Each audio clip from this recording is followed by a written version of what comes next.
आज होता माझा सुट्टीचा दिवस. कामावरून हो, घरकामांपासून नाही. सुट्टी असली काय नसली काय मी किचनमध्येच असते. तर यांनी तर मला स्वयंपाकाला सुट्टी दिली होती, बाहेरूनच मिसळ आणली होती.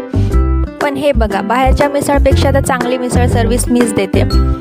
पण आपण घरी किती जीव तोडून बनवलं तरी सगळ्यांना बाहेरचंच आवडतं.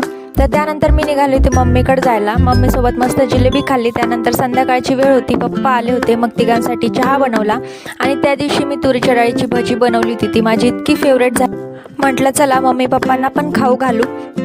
त्यानंतर मग मस्त आम्ही चहा आणि भजी एन्जॉय केली. त्यानंतर मी निघाले होते घरी आणि मी घरी चालले होते. रस्त्याने सगळेजण माझ्याकडे बघत होते. त्याचं कारण मला नंतर कळलं. ते म्हणजे हे की पाऊस पाणी नसताना माझ्या मम्मीने मला असं रेनकोट घालून त्यात वर टोपी बिपी बांधून पाठवलं होतं.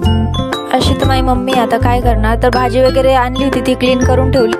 मी घरी नसताना कोणाकडून तरी माझा कप तुटलाय, पण कोणीच ते मान्य करत नाहीये. सुमेध म्हणतायत काय एवढ्याशा गोष्टीचा इश्यू करते, मी तुला नवीन कप आणून देईन. पण आता तो कप येण्यात किती दिवस लागतायत काय माहीत.